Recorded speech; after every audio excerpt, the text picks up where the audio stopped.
안녕하세요. 중앙대학교 의과대학 회계학과 손혜주 교수입니다. 손혜주 교수의 뇌를 살리는 공간 처방. 벌써 5번째 시간인데요. 우리 공간지기 여러분 한 주 동안 편안하셨습니까? 오늘 제가 여러분과 나눌 이야기는 지금 우리 사회가 직면한 가장 뜨거운 화두이자 어쩌면 내 가족의 생명과 직결된 문제입니다. 치매 환자가 운전대를 놓아야 할 뇌과학적 이유. 이것이 오늘 우리가 파헤쳐 볼 주제입니다. 저기요. 어떻게 살려줘소서. 최근 뉴스에서 하루가 멀다 하고 고령 치매 운전자 사고가 보도됩니다. 대낮상가 유리창 와장창 70대 운전자 브레이크인 줄 알고 가속 페달. 시속 100km로 앞차 쾅. 앞에 차가 정지해 있는 줄 몰랐다. 우리 공간지기님들도 이런 뉴스 보시면서 속으로 많이 놀라셨을 겁니다. 도대체 왜 저러는 거야? 표지판도 안 보나? 하며 가슴을 쓸어내리고 때로는 경악하셨을 텐데요. 자, 그런데 왜 이 치매 어르신들은 고속도로를 역주행하고 왜 브레이크 대신 엑셀을 밟을까요? 정말로 우리가 생각하는 것처럼 단순히 길을 잃거나 깜빡해서 벌어진 일일까요?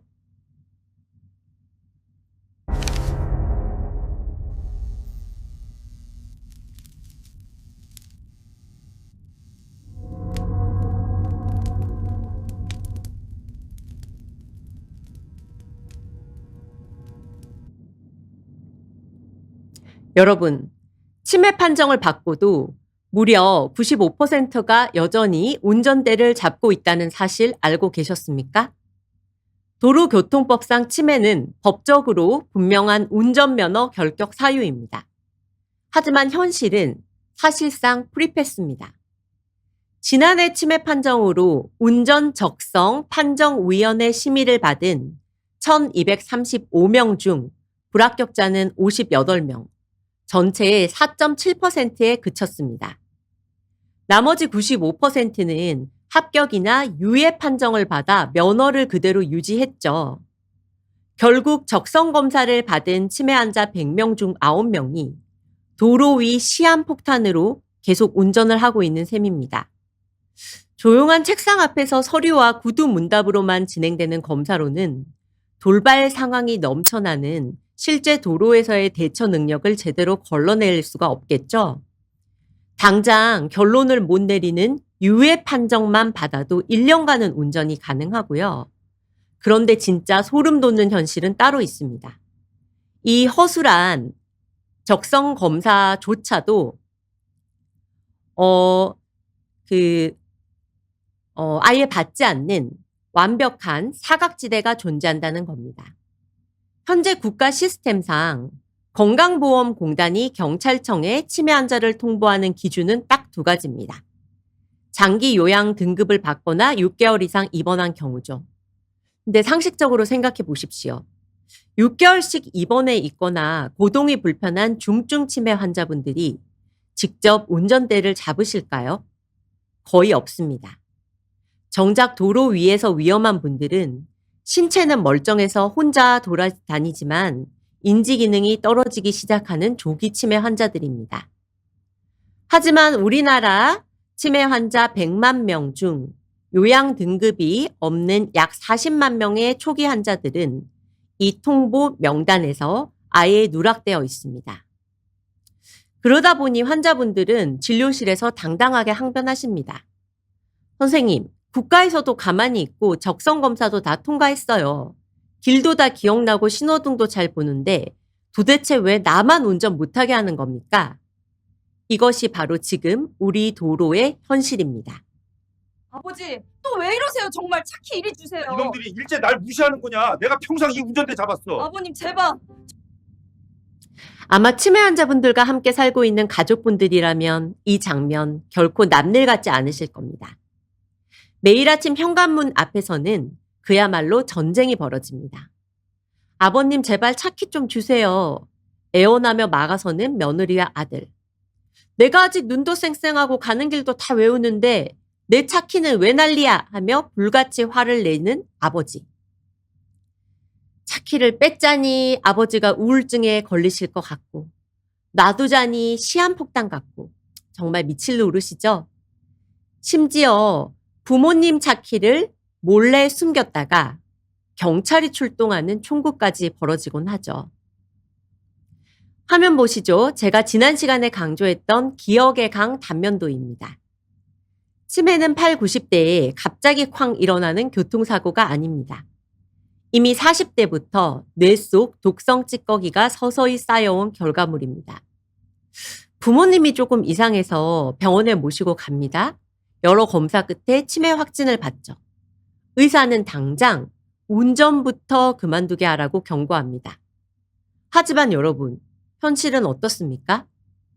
진단서 한 장 받았다고 그날 저녁 며느리가 시아버님한테 가서 아버님, 의사가 운전하지 말라니까 당장 차 키 저한테 주세요. 이렇게 할 수 있습니까? 대한민국에서 이거 단호하게 할 수 있는 며느리 과연 몇이나 될까요? 치매에 걸리셨어도 시아버지는 여전히 시아버지시고요. 시어머니는 여전히 시어머니입니다. 아니, 시댁만 그런가요? 내 친정 아버지라고 한번 생각해 보세요. 아버지가 불같이 화를 내십니다. 야, 내가 지금 은퇴하고 만날 사람도 없는데 이 차키마저 뺏어가면 나는 하루 종일 방 구석에만 처박혀 있으란 말이냐? 이렇게 호통치시면 여러분, 거기다 대고 단호하게 맞받아 치실 수 있으세요?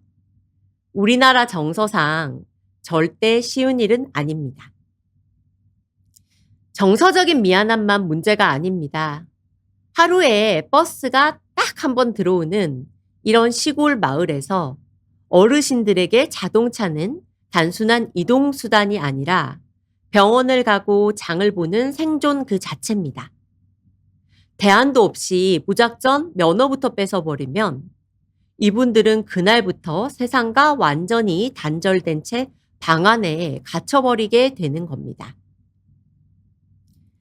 이러한 현실적인 생존의 문제 때문에 결국 이 사안은 우리 사회 전체에 거대한 갈등으로 폭발하고 말았습니다.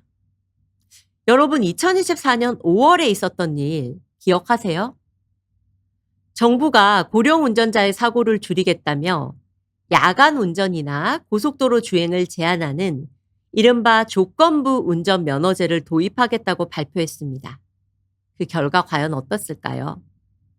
발표 직후 대한노인회를 비롯해 전국에서 대중교통도 없는 지방 어르신들의 이동권을 심각하게 침해하고 생계형 운전자들의 밥줄을 끊는 전형적인 탁상 행전이라고 분노했죠. 여론이 걷잡을 수 없이 악화되자 결국 정부는 단 하루 만에 특정 연령을 대상으로 한 것이 아닙니다라며 정책을 번복하고 물러섰습니다. 한쪽에서는 노인의 이동권을 보장하라며 절규하고 다른 한쪽에서는 국민의 생명이 직결된 문제니 규제를 강화하라며 맞서고 있습니다. 사실 양쪽의 그 누구의 말도 틀리지 않았기에 이 지독한 딜레마 속에서 한 발짝도 나아가지 못하고 있는 겁니다. 자, 이 딜레마를 풀기 위해 우리는 아주 본질적인 질문을 던져야 합니다. 도대체 치매 환자의 운전은 얼마나 위험하며 왜 위험한 걸까요? 먼저 해외에 권위 있는 연구를 통해 그 위험성의 실체부터 확인해 보겠습니다. 미국 신경과 공식 학술지 뉴럴로지에 발표된 연구인데요. 치매 발병 이후에도 운전을 지속할 경우 일반 건강한 노인보다 충돌 사고 위험이 무려 2.3배 이상 높은 것으로 나타났습니다. 특히 이 연구에서 우리가 주목해야 할 것은 발병 이후 경과된 시간입니다. 화면의 그래프를 한번 자세히 보실까요? 발병 후 1년, 2년, 3년 차까지는 건강한 일반 노인에 비해 사고 발생률이 크게 차이 나지 않습니다. 치매 환자들도 아직은 일반 운전자 수준의 사고율을 아슬아슬하게 유지하고 있는 건데요.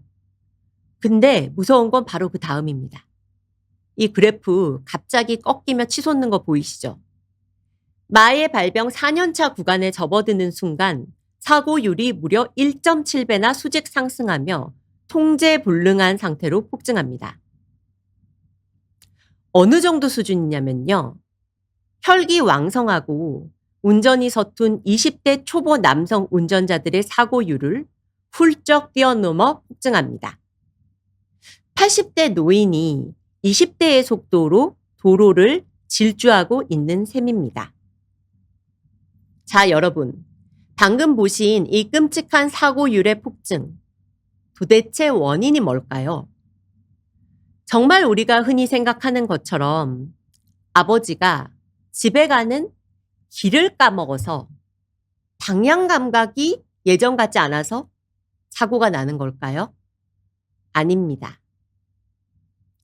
도로 위에서 치매 환자가 일으키는 사고의 진짜 원인은 기억의 문제라기보다 바로 눈에 보이는 장면을 처리하는 뇌의 능력에 있습니다. 화면을 보시죠. 세계적인 의학 저널 자마 뉴럴로지에 발표된 연구입니다. 연구진은 실제 자동차 운전석과 똑같이 생긴 가상현실 장치인 아주 정교하게 설계된 운전 시뮬레이터에 실제 알츠하이머 치매 환자들과 건강한 대조군 수십 명을 직접 태우고 돌발 상황에서의 반응을 0.1초 단위로 정밀하게 분석했습니다. 운전 중 갑자기 아이가 확 튀어오르는 돌발 상황이 발생했습니다. 건강한 운전자는 즉각 인지하고 즉시 브레이크를 밟습니다. 하지만 알츠하이머 운전자는 다릅니다. 먼저 1단계 눈으로 본 시각 정보가 뇌로 전달되어 위험하다고 해석하는데 이미 건강한 사람보다 0.5초가 지연됩니다. 그리고 2단계요. 뇌에서 발끝으로 브레이크를 밟아라고 운동명령을 내리는데 또다시 0.5초가 지연됩니다. 합치면 0.5 더하기 0.5초니까 단 1초 늦는 거죠. 겨우 1초 늦은 것 같으신가요?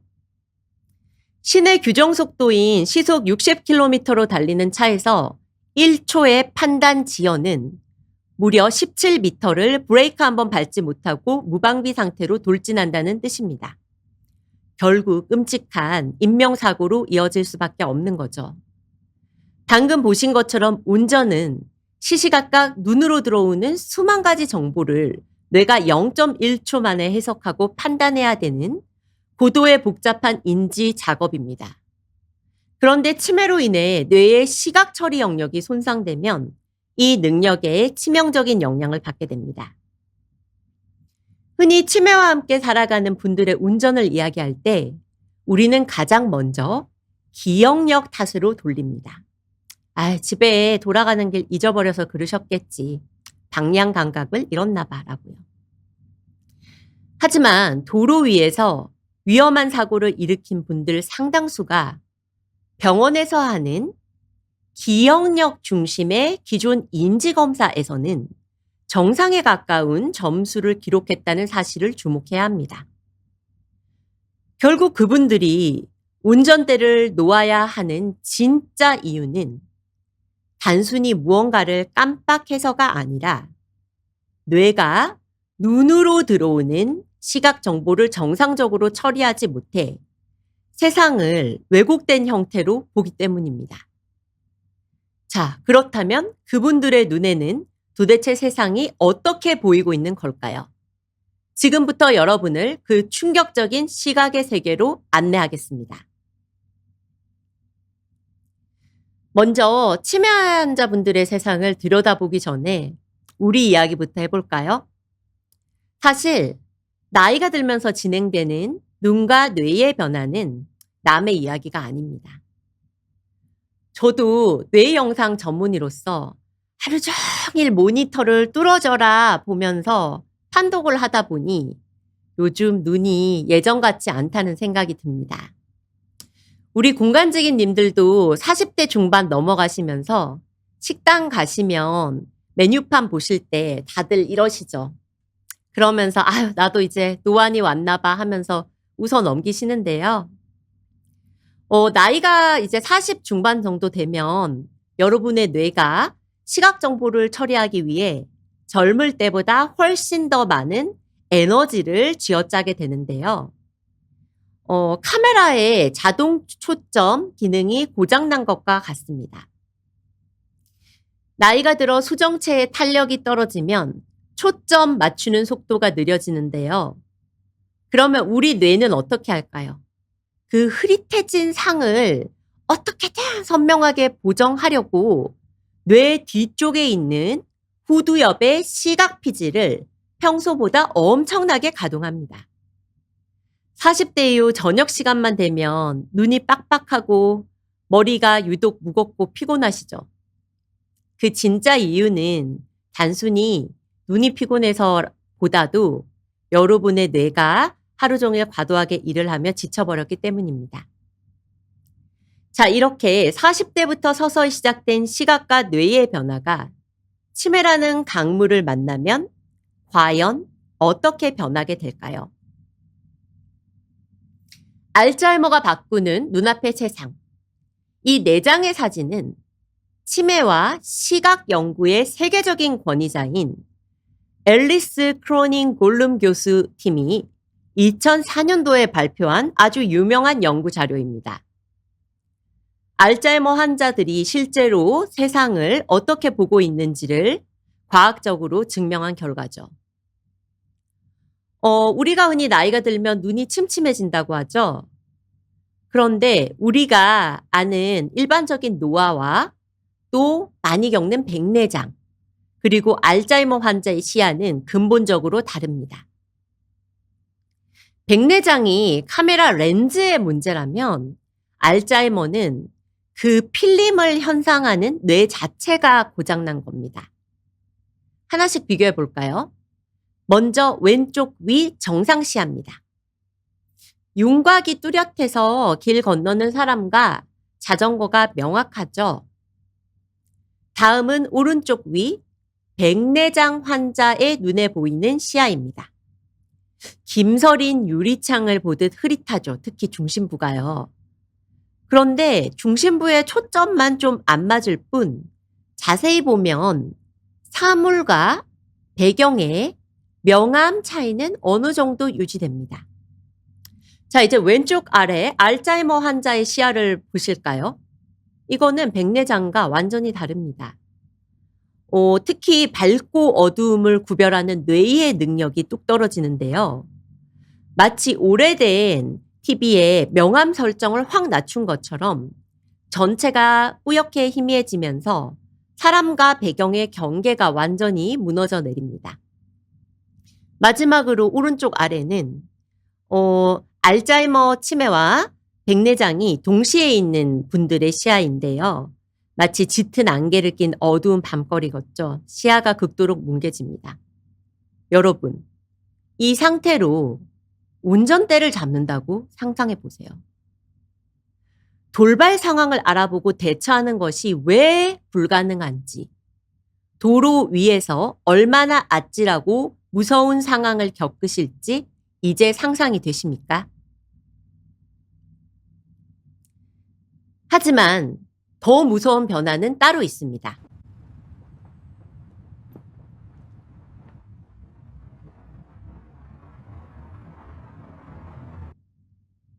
바로 터널 시야입니다. 우리 공간지기님들, 지금 양손을 동그랗게 말아서 망원경처럼 눈에 한번 이렇게 대보시겠어요?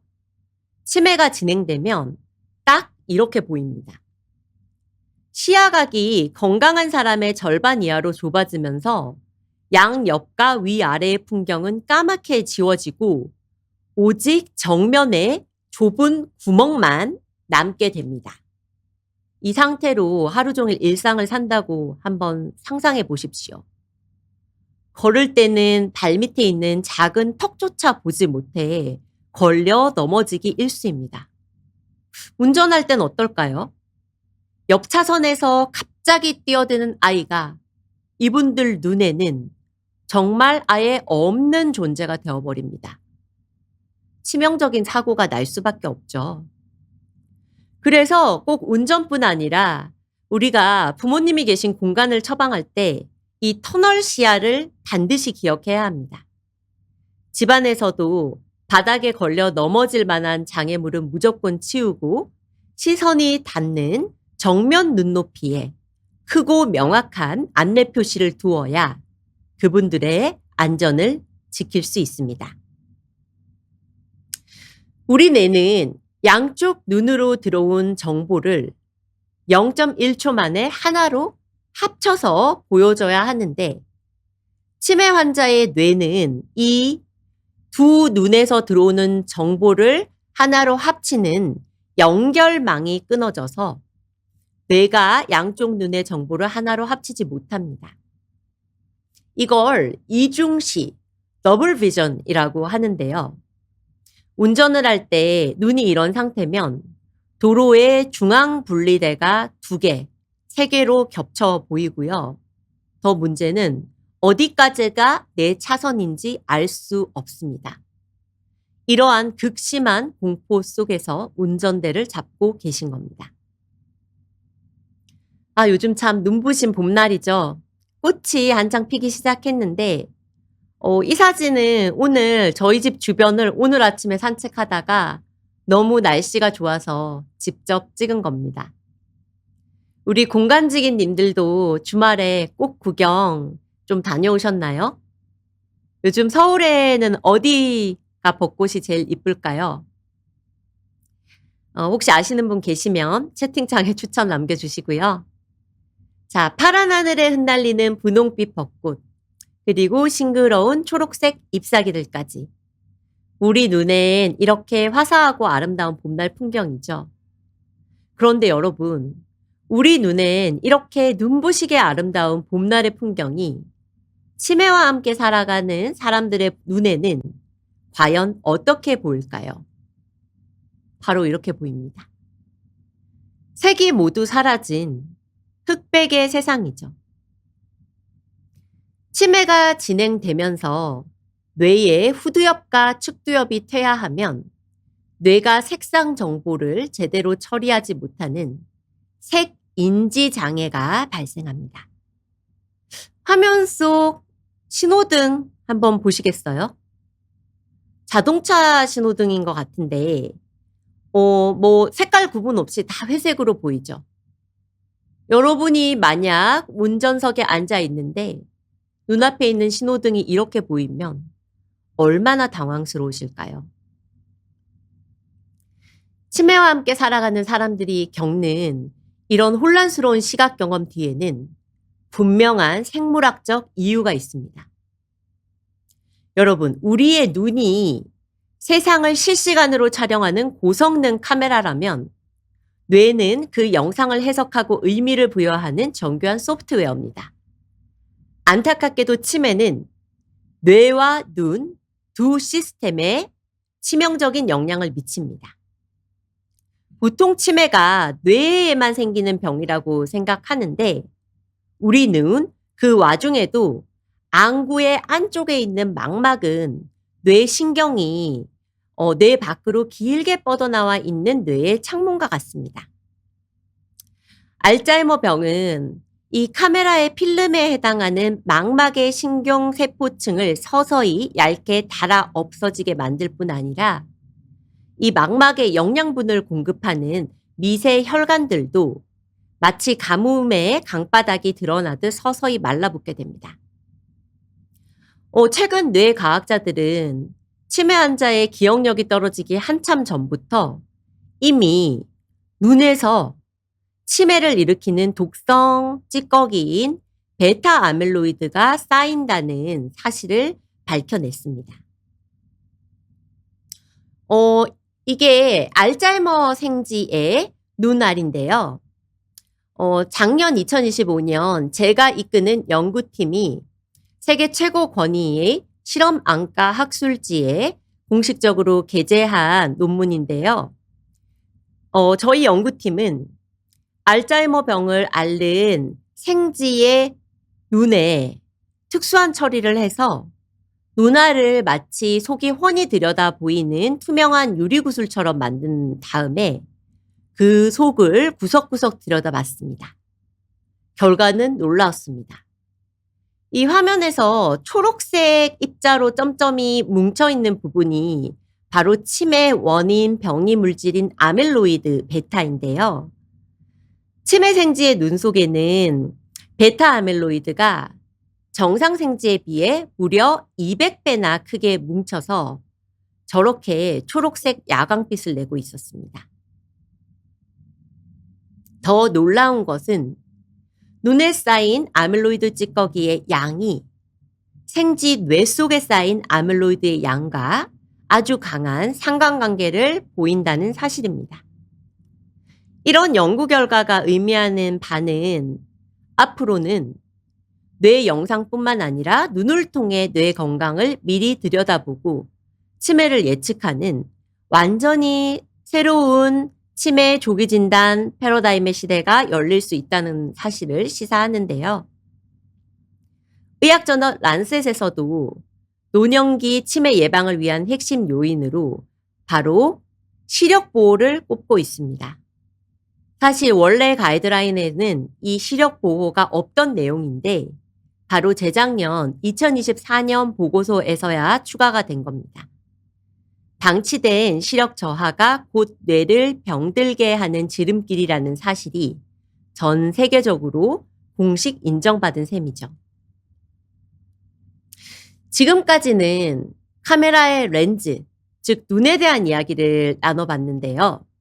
자, 이제부터는 눈이 찍어보낸 사진을 해석하는 정교한 소프트웨어인 바로 뇌의 변화를 알아보도록 하겠습니다. 우리 뇌의 가장 뒤통수에는 눈으로 본 풍경을 띄워주는 거대한 우리 뇌의 메인 스크린인 후두엽이 있습니다. 그런데 이 후두엽은 두 가지로 나눌 수가 있어요. 1차 시각 피질과 그것을 둘러싸고 있는 파란색의 시각 연합 피질인데요. 우리가 무언가를 본다고 할 때 먼저 눈으로 들어온 신호가 가장 먼저 도착하는 부분은 저 빨간색 부분, 1차 시각 피질입니다. 어떤 사과를 봤다고 하면 사과의 색깔이나 모양, 형체와 같은 아주 기본적인 밑그림을 띄워주는 우리 뇌의 스크린 역할을 하죠. 그런데 스크린에 상이 맺혀 있다고 해서 그 이미지만으로 우리는 우리가 무엇을 보고 있는지 알 수 없습니다. 이 빨간색의 1차 시각 피질에 맺힌 이 밑그림을 파란색 부분인 시각 연합 피질이 넘겨받아서 아, 이건 사과로구나. 이거는 내 핸드폰이구나. 이거는 공이구나 하고 의미를 파악해냅니다. 즉 1차 시각 피질이 사진을 띄우는 스크린이라면 그것을 둘러싼 시각 연합 피질은 그 사진을 해석하는 해설사인 셈입니다. 그런데 알츠하이머병이 진행되면 안타깝게도 이 해설사 역할을 하는 파란색의 연합 피질 영역부터 독성 단백질이 까맣게 쌓이면서 오류를 일으키기 시작합니다. 눈 자체는 아무 문제가 없고 1차 시각 피질 스크린에도 영상이 잘 맺히는데 그것의 의미를 해석하는 해설사가 고장났으니 익숙한 물건을 보고도 이게 뭐지? 이게 신호등인가? 운전대인가? 전혀 다른 물건으로 착각하는 안타까운 상황이 발생하게 되는 겁니다. 근데 치매가 점점 더 심해져가지고 시각 정보의 첫 단추인 빨간색인 1차 시각 피질까지 까맣게 손상되면 상황은 더 힘들어지는 거죠. 물건의 의미를 해석하는 해설사뿐만 아니라 스크린 자체에 금이 가기 시작한 겁니다. 이때부터는 밝고 어두움을 파악하는 대비 감도 혹은 세부 처리 능력마저 약해져서 환자가 보는 세상 전체가 마치 초점이 안 맞는 오래된 브라운관 TV 화면처럼 흐릿하고 침침해집니다. 부모님께서 아우 색깔이 왜 이렇게 흐릿멍텅하냐? 물건 테두리가 울퉁불퉁하다 얘 하며 답답함을 호소하시는 이유가 바로 이 때문입니다. 특히 뇌 속 화면의 연결이 뚝뚝 끊기기 시작하면 주변 환경의 연속성마저 무너져 내립니다. 눈앞에 있던 물건이 갑자기 사라졌다 확 눈에 다가오는 것처럼 느끼시거나 매일 쓰던 물건조차 처음 본 것처럼 낯설어 하시는 거죠.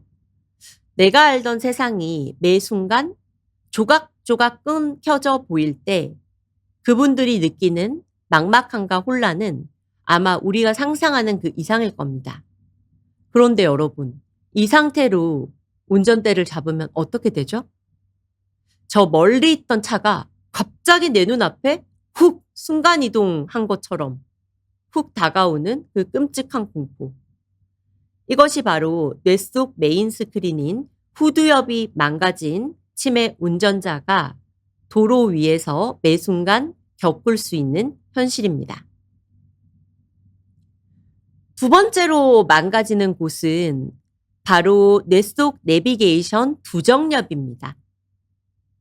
우리가 길을 걷거나 운전할 때 사물이 어디에 있는지, 나와의 거리는 얼마나 되는지 끊임없이 계산해주는 아주 중요한 곳이죠. 치매로 이 내비게이션 센터가 고장나면 어떻게 될까요? 일상의 거리감과 깊이감이 완전히 무너집니다. 부모님께서 평소에 잘 오르내리던 계단 앞에서 갑자기 발을 헛디딜까봐 덜덜 떠시거나 평평한 거실 바닥에 들이운 짙은 그림자를 깊은 구멍으로 착각해서 깜짝 놀라 멈춰 서시는 일이 잦아집니다. 주차할 때 앞뒤 거리감을 완전 잃어버리게 되죠. 근데 여기서 증상이 더 심해지면요. 눈앞에 여러 가지 물건이 있어도 오직 한 가지만 눈에 들어오고 나머지는 싹 다 무시해버리는 말린트 증후군이 나타나기도 합니다. 세 번째 측두엽은 내가 뭔가를 봤을 때 그 사물이 무엇인지 정체를 파악하고 내 기억 속에 익숙한 의미와 연결해주는 역할을 합니다. 눈으로 본 형태를 과거의 기억 창고와 견주어 보면서 아, 이거는 물 마시는 컵이구나. 아, 이거는 사랑하는 내 딸이구나. 하고 의미를 부여하는 곳이죠. 근데 치매가 이 영역까지 지나가면 정말 마음 아픈 일이 벌어집니다. 눈앞에 있는 대상의 의미를 잃어버리는 시각실인증이 발생하는 건데요. 눈이 멀쩡하더라도 평생을 함께한 가족의 얼굴을 보고도 누구인지 알아보지 못하거나 다 큰 자녀를 배우자로 착각하기도 하십니다. 자, 지금까지 우리는 치매와 함께 살아가는 분들의 뇌와 눈에서 겪는 변화를 지켜봤습니다. 결국 그분들이 운전대를 놓아야 하는 진짜 이유는 단순히 길을 잘 깜빡깜빡해서가 아닙니다. 그들이 보는 세상 자체가 저렇게 완전히 왜곡되어 있기 때문입니다. 그럼 앞서 정부가 대안으로 내놓았던 조건부 면허는 과연 적절한 대책일까요? 이게 정책을 결정하는 행정가들이나 정치인들의 시선가요. 의사나 과학자들의 시선이 조금 늘 같진 않은데요. 행정가들은 이렇게 생각하실 겁니다. 복잡한 고속도로나 어두운 밤길이 운전하기 위험할 것 같으니까 그 난이도 있는 상황만 피하면 되겠네. 원래 살던 쉽고 익숙한 동네길을 낮에만 운전하게 하면 안전하겠지? 즉, 환경만 통제하면 된다는 겁니다. 하지만 뇌의학자인 제 의견은 다릅니다. 여러분, 길이 쉽고 익숙하다고 해서 고장난 뇌의 시각 처리 기능이 갑자기 정상으로 돌아오나요? 절대 아니죠. 시야가 좁아진 터널 시야 환자의 눈에는 대낮에 우리 집 앞 골목길이라 할지라도 갑자기 튀어나오는 아이가 여전히 보이지 않는 거예요. 뇌의 오류는 장소를 가리지 않습니다. 제도로 운전의 범위를 제한할 수는 있어도 뇌가 세상을 왜곡해서 보는 현상 자체를 막을 수는 없습니다. 익숙한 길은 안전할 거라는 착각, 이제는 버려야 합니다. 조건부 면허는 결코 근본적인 대안이 될 수 없습니다. 그렇다면 우리 다른 선진국들은 이 문제를 어떻게 풀고 있을까요? 세계적인 패러다임은 이미 완전히 바뀌었습니다. 먼저 우리는 이게 65세냐 70세냐 75세냐 이렇게 싸우고 있지만 운전대를 놓아야 하는 기준은 결코 절대적인 나이가 되어서는 안 됩니다. 글로벌 스탠다드는 나이가 문제가 아니라 뇌과학적 진단을 통해서 이를 판가름하고자 합니다. 뇌가 시각 정보를 얼마나 정확하고 빠르게 처리하는지 그 실질적인 능력을 의학적으로 평가하고 결정하다는 거죠. 자, 그렇다면 구체적으로 어떤 혁신적인 제도들이 도입되고 있는지 세계 각국의 사례를 하나씩 짚어보도록 하겠습니다. 화면을 보시죠. 세계 각국의 치매 운전 관리 모델을 보시면 아시겠지만 정답은 하나가 아닙니다. 아주 단호하고 강력하게 법과 기술로 통제하는 미국이나 유럽의 방식이 있는가 하면 강제적인 통제 대신 어르신들이 명예롭게 면허를 반납할 수 있도록 자발적 참여와 사회적 보상을 유도하는 방식도 있습니다. 미국은 가족의 무거운 짐을 덜어주는 의사 의무 보고제를 시행하고 있습니다. 한국에서는 자식이 부모님 차키 뺏으려다가 내가 감히 내 차를 뺏어? 하면서 가족관계가 파탄나는 경우가 너무 많습니다. 하지만 캘리포니아 주를 비롯한 미국의 여러 주에서는 치매 진단이 내려지면 가족이 아니라 의사가 법적 의무를 지고 교통국에 신고해 면허를 취소시킵니다. 이렇게 되면 악역은 국가와 의사가 대신 떠맡게 되는 거죠. 자녀들은 대신 아버지, 저도 운전하시게 하고 싶은데 의사 선생님이 법 때문에 절대 안 된대요 하면서 가족 간의 불화를 피할 수 있죠. 제도의 책임을 개인에게 떠넘기지 않고 시스템으로 끌어안는 아주 합리적인 사례입니다. 뉴질랜드와 독일의 사례를 보면 조건부 면허를 실시하긴 하는데요. 진짜 조건부 면허란 이런 것이라는 걸 알 수 있습니다. 우리나라처럼 단순히 동네에서만 다니세요 하고 헐렁하게 방치하는 게 아닙니다. 치매 진행 단계에 따라 의학적으로 조건을 아주 깐깐하게 세분화하고 규제하는데요. 먼저 환자 혼자 타고 운전하면 불법이고 반드시 보호자가 동승해야 한다거나 집에서 GPS 반경 5km를 벗어나면 아예 시동이 안 걸리게 막아버립니다. 심지어 차량에 텔레매틱스라는 운전 기록 장치를 달아서 급브레이크 같은 이상 행동이 감지되면 즉각 면허를 정지시킵니다. 철저한 기술적, 의학적 통제인 거죠. 호주는 매년 뇌가 운전에 적합한지를 검증하는 의료 적합성 평가를 도입했습니다. 호주에서는 75세가 넘으면 매년 면허를 갱신해야 하는데요. 이때 어르신들이 가는 곳은 운전면허 시험장이 아니라 병원입니다. 가서 단순히 시력판에 숫자 몇 개 읽고 끝나는 게 아닙니다. 아주 정밀한 검사를 받는데요.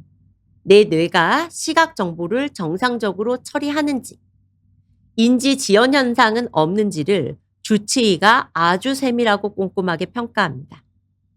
그래서 이 의료 적합성 증명서의 도장을 꽝 받아와야지만 운전대를 잡을 수 있습니다. 철저하게 의학적 근거에 기반하는 거죠. 일본 같은 경우는 발상을 완전히 전환한 넛지 전략을 쓰는데요. 면허를 강제로 박탈하는 거는 어르신들에게 엄청난 상실감과 우울증을 주는 건 사실이거든요. 그래서 오히려 일본에서는 당근을 제시합니다. 자진해서 면허를 반납하면 이를 운전 졸업으로 명예롭게 사회적으로 포장해 주는 겁니다. 평생 무사고로 가족을 부양하셨으니 이제 영광스럽게 은퇴하시라는 뜻이죠. 그런데 이 졸업증을 받으면요, 생활에서 혜택이 제법 쏠쏠합니다. 택시비 반값 할인은 물론이고 동네 식당, 미용실 할인, 심지어 은행에서 우대금리까지 줍니다. 운전을 못하면 집에 갇히면 어떡하나 하는 노년층의 근본적인 두려움과 이동권의 문제를 사회 전체가 나서서 보듬어주는 현명하고 성숙한 제도입니다. 자, 그렇다면 앞으로 우리 대한민국은 어떤 방향으로 나아가야 할까요? 고령자와 치매 환자의 운전에 대한 제도를 결정할 때는 오늘 제가 말씀드린 것처럼 뇌의학적이고 과학적인 팩트가 반드시 그 바탕에 깔려 있어야 한다고 생각합니다. 그리고 저 역시 뇌의학자이자 임상 현장에 있는 전문가로서 오늘 말씀드린 이런 과학적 진실들이 우리 사회에 고령자 치매 환자 운전 정책과 제도에 제대로 반영될 수 있도록 계속해서 목소리를 내고 힘을 보태겠습니다. 오늘 한 40분 남짓의 짧은 시간 동안 치매 환자분들이 겪는 시각의 왜곡에 대해서 말씀드렸는데요. 그러면 이렇게 왜곡된 시각을 갖는 분들을 위해 당장 우리가 사는 집과 공간을 어떻게 바꾸어야 하는지, 그 공간 처방의 구체적인 방법들은 앞으로 이어지는 제 공간 처방 시리즈와 또 5월에 출간될 제 책에서 더 상세하게 담아두었고요. 그리고 당장 다음 주 토요일이죠. 4월 11일에는 오늘 이야기한 시각에 이어서 치매가 진행되면서 경험하는 청각과 후각의 세계는 어떻게 달라질까를 주제로 여러분들을 다시 찾아오겠습니다. 자, 오늘 강연 들어주셔서 감사하고요. 자, 그럼 이제 우리 공간지기 분들과 소통해보는 시간을 갖도록 하겠습니다.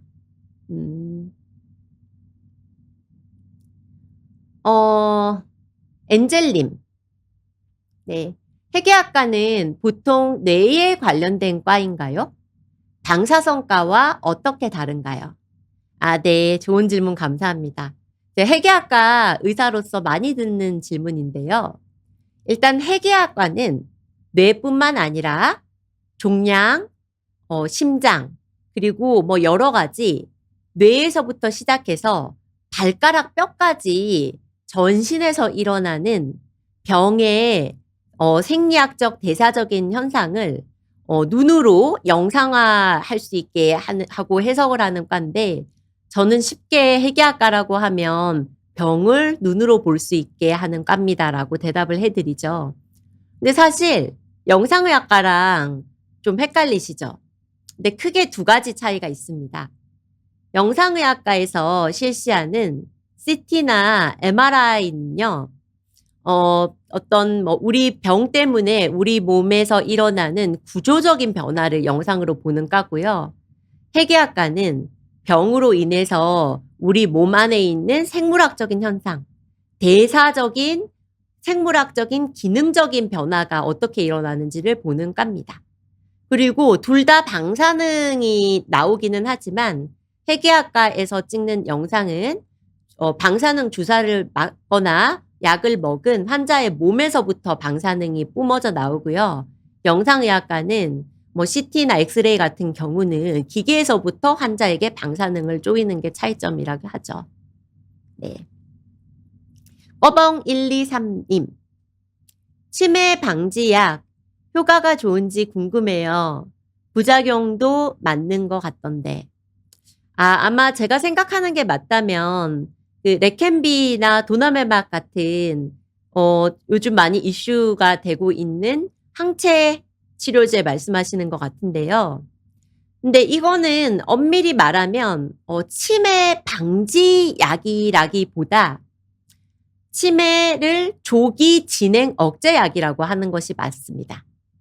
치매는 뇌 안에 있는 한 세포에서 아밀로이드 알갱이가 1개가 2개가 되고 2개가 4개가 되고 4개가 10개가 되고 10개가 100개가 되고 막 이렇게 점점 커지고 그것이 뇌 전체에 퍼져나가면서 치매가 발생하게 되는데 지금 시중에서 많은 화제가 되고 있는 어떤 아밀로이드 항체 치료제는 아주 초기에 그 아밀로이드 알갱이가 더 커지지 않게 잡아주는 역할을 하기 때문에 질병의 경과를 조기에 좀 완화시켜주는 역할을 한다고 보시면 되고요.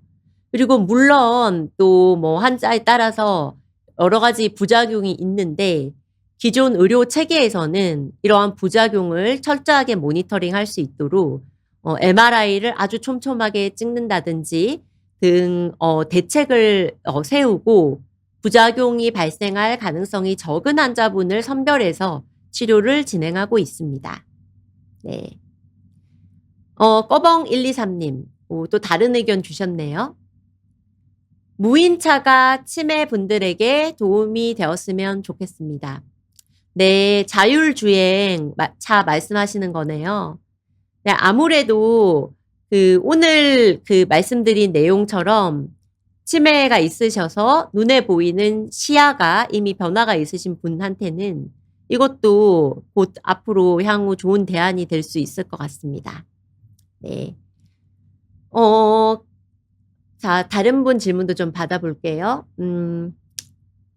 꺼벙123님, 치매 원인으로 아밀로이드 베타 단백질 이야기가 있던데요. 우울증 약도 위험하다고 하고요. 조심할 수 있는 방법이 있는지 궁금해요. 치매 원인으로 아밀로이드 베타 단백질과 또 타우 2가지 단백질이 대표적인 원인이고요. 아밀로이드 베타 단백질은 신경세포 바깥에서 쌓이고요. 타우 단백질은 신경세포 안쪽에서 쌓입니다. 그런데 우울증 약 자체를 복용을 했다고 해서 치매가 생기는 거는 공식적으로는 아니거든요.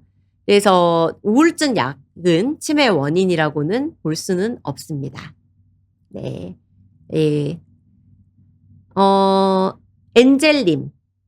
치매도 파킨슨처럼 CT를 찍을 때 약을 미리 투여하고 한다던데 이 약은 어떤 것인가요? 혹시 아밀로이드 PETCT라고 폐기학과에서 찍는 치매 진단 검사를 말하는 건 것 같은데요. 우리 국내에서는 프로로베타벤, 프로타메타몰, 그리고 프로로프라놀과 같은 뇌에 쌓인 치매 물질을 진단할 수 있는 3가지 핵약 영상 제제가 있습니다. 그래서 그 약을 말하는 거고요. 그 약을 주사 맞기 전에 뭐 특별한 금식이라든지 뭐 운동 제한이나 따로 조심할 필요는 없고 그래도 술은 하루 전에 좀 자제하고 맞으시면 좋을 것 같습니다. 네. 자, 오늘도 여러 공간지기님들과 함께 의미 있는 시간 가져서 매우 보람찬 시간이었습니다. 지금까지 손혜주 교수의 뇌를 살리는 공간 처방. 네. 오늘 강의는 이것으로 마치도록 하겠습니다. 다음 주 토요일 저녁 8시에 더 유익한 내용으로 찾아뵙겠습니다. 여러분 편안한 밤 보내십시오. 감사합니다.